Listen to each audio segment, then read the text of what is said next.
ফটিকছড়ি মাঝভান্ডার দরবার শরীফের লাখো ভক্তের ঢল।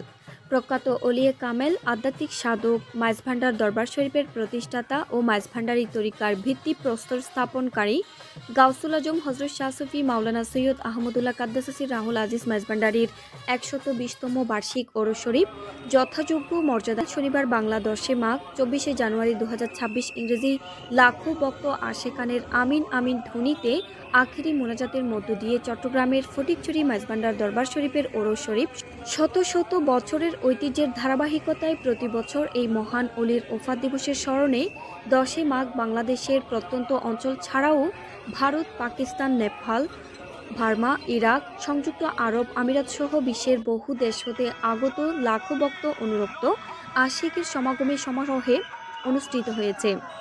বহু আশেক ভক্ত গরু, মহিষ, গয়াল, ছাগল, মুরগি সহ যার যার সামর্থ্য অনুযায়ী হাদিয়া নজরানা নিয়ে জিকির ও জুলুস সহকারে দরবারে হাজির হয়েছেন। মাঝভান্ডার দরবার শরীফ সহ তৎসংলগ্ন এলাকা লোকে লোকারণ্য হয়ে গেছে গতকালই। পথের পাশ বসেছে বাঙালি কৃষ্টির অবিচ্ছেদ্য অংশ ঐতিহ্যবাহী মাঘের মেলা। এই মেলাকে ঘিরে যেন শান্তিময় সাম্যবাদী বাঙালি জাতির সামাজিক, সাংস্কৃতিক ও আধ্যাত্মিক চেতনার এক অভূতপূর্ব মহাসম্মিলন ঘটেছে। আলোকসজ্জা করা হয়েছে হজরত আহমদুল্লাহ কাদ্দাসাসি রাহুল আজিজের রওজা সহ অন্যান্য রওজা এবং মঞ্জিলগুলোতে। উরুসে আগত আশেক ভক্ত মুরিদান জায়রিনদের সার্বিক নিরাপত্তা ও আইন শৃঙ্খলা রক্ষার ম্যাজিস্ট্রেটের পাশাপাশি ফটিকছড়ি উপজেলা প্রশাসন কর্মকর্তা, পুলিশ, আনসার স্ব মঞ্জিলের স্বেচ্ছাসেবকেরা দায়িত্ব পালন করছেন। এছাড়া উরুস শরীফে ক্লোজ সার্কিটি ক্যামেরা ও ভিডিও চিত্র ধারণের মাধ্যমে সার্বক্ষণিক নজরদারি করা হচ্ছে।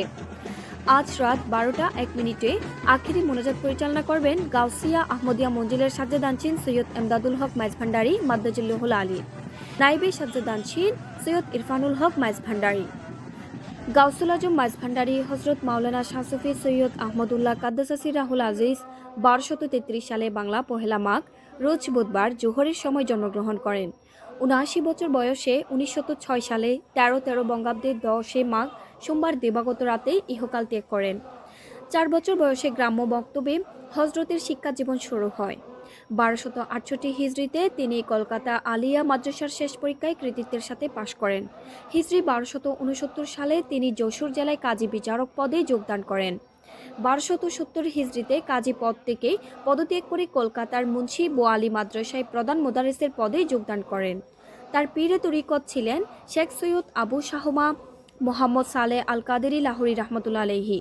অপরদিকে পীরে তরিকতের বড় ভাই হজরত শাহ সৈয়দ দেলোয়ার আলী পাকবাজ রহমতুল্লাহ আলাইহি এর কাছ থেকে কুতুবিয়তের ফয়েজ অর্জন করেন।